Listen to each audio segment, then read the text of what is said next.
हम प्रॉपर्टी की अगर हम बात करें तो फिजिकल प्रॉपर्टी में बहुत लोग निवेश करते हैं, खरीदते हैं, चाहे वो कमर्शियल पर्पस के लिए हो या रेजिडेंशियल पर्पस के लिए। अब कुछ ऐसे रिटेल इन्वेस्टर्स भी हैं जिनको वो प्रॉपर्टी मैनेज ही नहीं करनी है, जिनको प्रॉपर्टी में निवेश करना ही नहीं है। उनके लिए क्या ऑप्शंस हैं? वो क्या रियल एस्टेट में इन्वेस्ट कर सकते हैं? एकदम सही बात है। तो ये बहुत बड़ा मार्केट है। हम आज भारतवर्ष अगर हम देखें दुनिया में, तो ये चौथा सबसे लार्जेस्ट रियल एस्टेट मार्केट बन चला है। हम 400 बिलियन डॉलर की एक रियल एस्टेट सेक्टर की बात करते हैं। तो एक इंपॉर्टेंट है साइज। जहां मैं इन्वेस्ट करता हूँ क्या वो बड़ा है, जहां पे कई सारे लोग उसमें पार्टिसिपेट कर सकते हैं, क्योंकि अगर छोटी अपॉर्चुनिटी तो आप अटक जाएंगे, आगे कोई लेवाल नहीं, खरीदार नहीं, आप आगे ट्रेड कैसे करें। तो एक तो बहुत बड़ा मार्केट है और ये सालाना 14% के ऊपर बढ़ रहा है। और जी। अगर सिर्फ मैं कमर्शियल बात करूं तो सालाना 21% से बढ़ रहा है वो। तो एक तो बड़ा मार्केट है और बहुत फास्ट ग्रोइंग मार्केट है। दूसरा अहम बात है, ये कंजम्पशन बेस्ड है। जैसे हम दुबई में देखते हैं या लंदन में देखते हैं, जो निवेशक के ऊपर है, जहाँ पे सेंटिमेंट चलाता है कि दाम बढ़ेंगे या रेंट लगेगा या नहीं होगा। इंडिया में हमको दिक्कत नहीं है, क्योंकि हम कंजम्पशन इकोनॉमी है। हमारा जितना भी रियल एस्टेट बनता है वो एंड कस्टमर के लिए बनता है, जो कंज्यूम होता है, रेंट होता है और मैनेज होता है।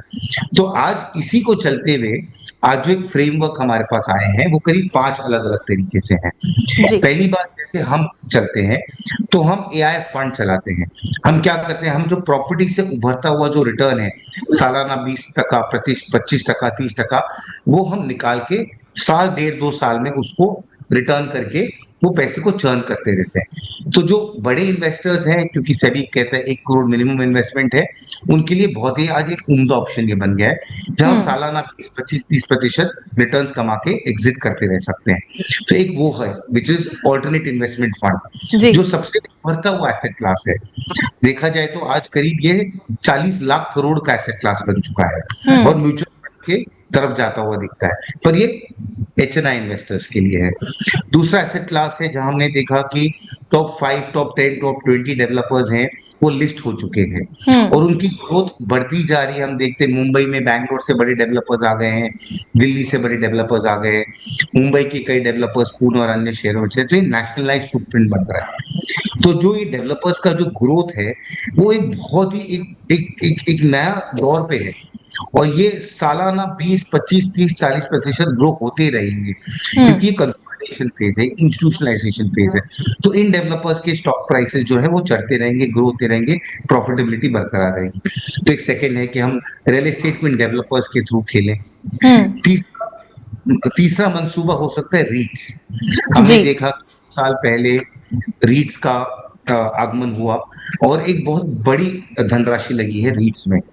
और रीट्स का अगर आप देखेंगे तो ये बहुत बड़ा मार्केट कैप आज हो चुका है सिर्फ 5 रीट्स के बीच में। और रीट्स ने करीब 9,500 करोड़ डिस्ट्रीब्यूट किया है 4.5 लाख यूनिट होल्डर्स को सिर्फ पिछले साल, और पिछले भी 4 साल में करीब 35 हजार करोड़ डिस्ट्रीब्यूट किया है। तो एक इक्विटी इन्वेस्टमेंट है जो यील्ड प्लस प्लस है, जहां पे आपको रेंटल यील्ड मिल रहा है, तो आपको ना खरीदना है, ना रेंट पे लगाना है, ना मैनेज करना है, ना उसके रिटर्न्स के ऊपर देखना है, ना टैक्सेशन की झंझट है। आपने रीट्स में लगाया, जहां पे एक 2 पार्ट का पोर्टफोलियो है, 20% है जो बन रहा है, 80% जो बन के रेंट डिस्ट्रीब्यूट कर रहा है। तो आपको एक यील्ड बने जा रही है और आपको एक जो कंप्लीशन का अपसाइड बना जा रहा है। और ये पूरा रेगुलेटेड है, इंस्टीट्यूशनल इन्वेस्टर्स हैं, सेबी रेगुलेटेड है, सबसे उम्दा जो डेवलपर्स हैं और मैनेजर्स हैं इसमें विकसित हैं। तो एक रीट का अपने पास एक अपॉर्चुनिटी बनती है, विकल्प बनता है। जी। उसी को छोटे में लें तो एसएम रीट्स आ गए हैं, जो छोटी प्रॉपर्टी लेके उसको मोनेटाइज कर सकते हैं। प्राइम प्रॉपर्टीज हैं मुंबई में, बैंगलोर में, दिल्ली में, उसको मोनेटाइज कर सकते हैं। छोटे साइज के हैं मगर हाई वैल्यू प्रॉपर्टीज हैं। एसएम रीट का एक तीसरा नया विकल्प आया पिछले साल, जो काफी चल रहा है, जिसमें हम भी काफी अग्रसर हैं उस प्रोडक्ट में, क्योंकि इसमें काफी बड़ी अपॉर्चुनिटी दिखती है। चौथा है कि जहां पे हम देखते हैं कि लोगों ने कुछ फ्रैक्शन ओनरशिप में एसेट्स ली है मिलकर। तो एक आदमी नहीं ले रहा, एक एक एक एक झुंड में 25, 50, 100 लोगों ने मिलकर एक प्रॉपर्टी ली, एक मैनेजर को अपॉइंट किया और वो मैनेजर पूरा प्रोफेशनली मैनेज करके वो रिटर्न जनरेट कर पाना है। तो ये मेरे हिसाब से करीब ये 4-5 विकल्प निकले हैं, जहाँ पे सबसे कम मुश्किल से सबसे बेहतरीन रिटर्न एक प्रोफेशनल रेगुलेटेड एनवायरनमेंट में निकल के आता है, और ये हम्म। बढ़ती जाएगी। तो आज मेरे को लगता है निवेशों के लिए बहुत ही अच्छे विकल्प दे रहे हैं जो इंटरनेशनल क्वालिटी और स्केल के हैं। ओके सर, आपने रीट्स का जिक्र किया और रीट्स इन दिनों काफी ज्यादा पॉपुलर भी हो रहा है। जो रिटेल इन्वेस्टर्स हैं वो किसी भी तरीके से रियल स्टेट में जब इन्वेस्ट करने की कोशिश कर रहे हैं तो रीट्स एक ऐसा टर्म है जो काफी वाइडली सामने आ रहा है, इन दोनों काफी ज्यादा हाईलाइटेड है। रीट्स में इन्वेस्ट करना कितना आसान होता है एक रिटेल इन्वेस्टर के लिए? क्या ये एक अच्छा प्लान है कि वो रीट्स में इन्वेस्ट करे, और मिनिमम अमाउंट क्या है? 500,000 रुपए से एक इन्वेस्टर क्या इसमें शुरुआत कर सकता है?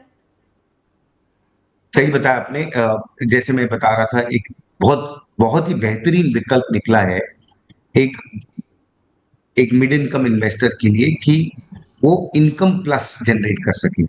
जो अभी तक परिवारों ने घर लिए, उनको रेंट किया, 3-4% का रिटर्न आता था, over the period of time उसकी प्रॉपर्टी वैल्यू बढ़ी, फिर उसको बेचने की कोशिश की, मेंटेन किया, मैनेज किया, ये सारी जो झंझटें हैं वो खत्म हो जाती है रीट्स में।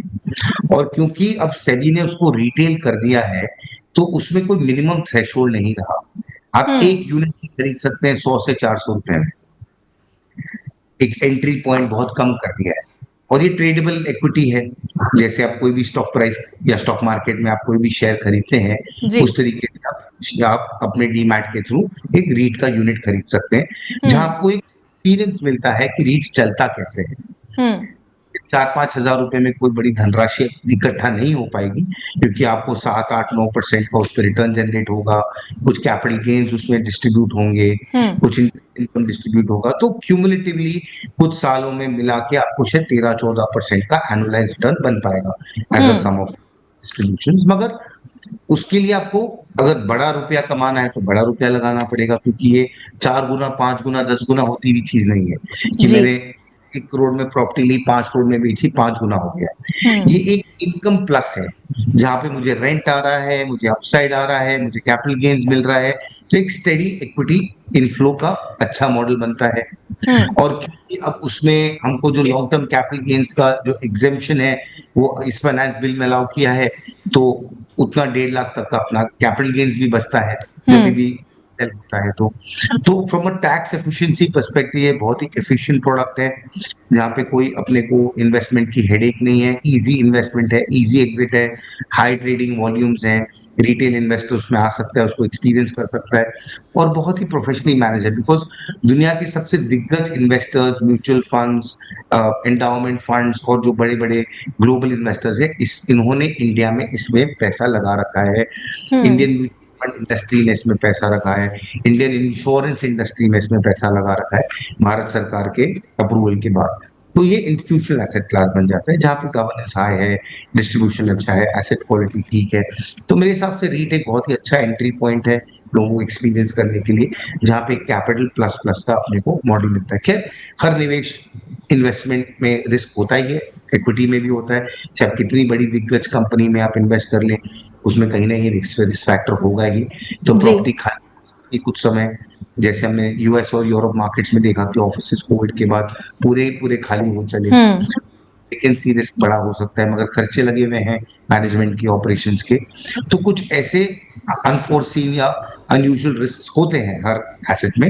मगर एक रिस्क एडजस्टेड बेसिस पे देखें, और जिस टाइप का पोर्टफोलियो उन्होंने कंस्ट्रक्ट किया है, जिस क्वालिटी के एसेट्स इन रीट्स ने एक्वायर किया है, वहां पे पोटेंशियल बहुत ज्यादा है। इसके लिए हमने अप्रिसिएशन अच्छा खासा देखा है लिस्टिंग से लेके आज तक इन प्रॉपर्टी पोर्टफोलियोज का, बट रिस्क फ्री कुछ नहीं होता। जी सर, रिस्क फ्री तो नहीं होता, और जब एक निवेशक निवेश करने जाता है, खासतौर से रिटेल निवेशक, वो ये सोचता है कि हमें कितने समय में हमारा वेल्थ जनरेट होगा। तो यहाँ पे ये सवाल भी बनता है कि अगर रीट्स में इन्वेस्ट करें तो अपना आउटलुक कितने साल का लेकर के चलें, लॉन्ग टर्म रखें, और अगर लॉन्ग टर्म भी रखते हैं क्योंकि ये रियल स्टेट है, तो अप्रोक्सीमेटली मिनिमम कितने साल? देखिए, ये इक्विटी मार्केट की तरह है, आप क्या करना चाहते हैं, क्योंकि ये परपेचुअल एसेट है, उसमें चर्न होता रहेगा, कुछ एसेट्स बिकेंगी, नई एसेट्स उसमें आएंगी। तो अगर आप चाहते हैं कि इंटर जनरेशनल हो, मैंने कुछ रीट ले लिए, वो मेरे लिए एक रिटर्न जनरेट करते जा रहा है, रेंट डिस्ट्रीब्यूट होते जा रहा है, उसकी अप्रिसिएशन बढ़ते जा रही है। तो अब जितना ये आप सोचिए, जो एफडी है जो आपको इक्विटी अपसाइड भी देते रहता है मार्क टू मार्केट।